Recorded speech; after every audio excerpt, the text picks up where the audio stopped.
आप लोग कैसे होप कि आप लोग अच्छे होंगे। तो फ्रेंड्स, जमीन रजिस्ट्री के बाद दाखिल खारिज का कानून क्या है चलिए जानते हैं। लेकिन उससे पहले अगर आप मेरे चैनल पर नए हो, तक अपने मेरे चैनल को सब्सक्राइब नहीं किया तो प्लीज चैनल को सब्सक्राइब कीजिए, बेल आइकन प्रेस करें ताकि ऐसे लेटेस्ट अपडेट सबसे पहले नोटिफिकेशन आपको प्राप्त होगा। आप जब भी कोई प्रॉपर्टी खरीदते हैं और खरीदने के बाद रजिस्ट्री करते हैं तो रजिस्ट्री करने के पश्चात जिस दिन आपके पास केवाला आ जाता है उसके बाद एक प्रक्रिया आ जाती है दाखिल खारिज का। आपको प्रॉपर्टी को दाखिल खारिज करवाना ही होगा।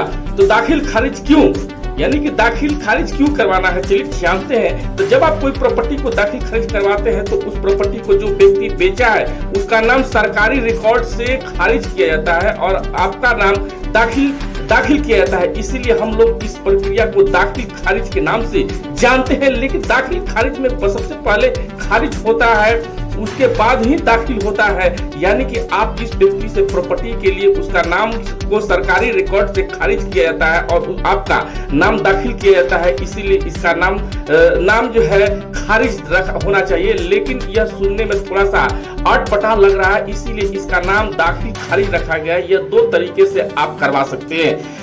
दाखिल खारिज करना बहुत जरूरी है। यदि आप दाखिल खारिज नहीं करेंगे तो मुश्किल में फंस सकते हैं।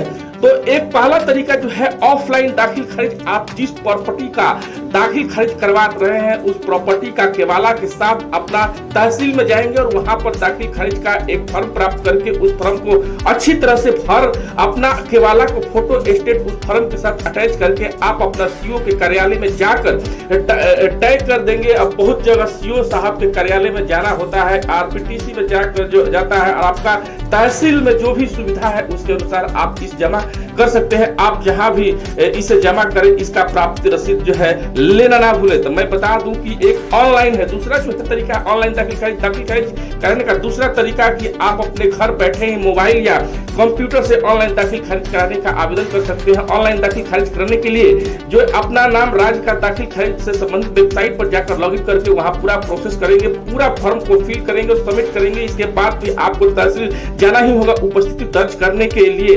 यदि आप ऑनलाइन भी करते हैं फिर भी आपको तहसील में उपस्थित होने के लिए जाना ही पड़ेगा। तो मैं बता दूं कि दाखिल खारिज में एक भी रुपया कितना खर्च होता है, तो दाखिल खारिज में एक भी रुपया खर्च नहीं आता है। आप ऑफलाइन करेंगे उसमें जो खर्च होगा, आप उसे जो फॉर्म खरीदेंगे उसमें जो खर्च होगा, इसके सिवाय सरकारी कार्यालय में आपको एक भी रुपया कहीं देने की आवश्यकता नहीं है। नियम अनुसार यह कानूनी अपराध भी है। यदि आपसे कोई सरकारी कर्मचारी का पैसा का डिमांड करता है तो आप मेरे वीडियो के माध्यम से जाकर वीडियो देख सकते हैं। दाखिल खारिज होने के बाद आपको तहसील में एक सुधि पत्र दिया जाएगा। सुधि पत्र लेकर आप अपना कर्मचारी के पास जाकर जमीन से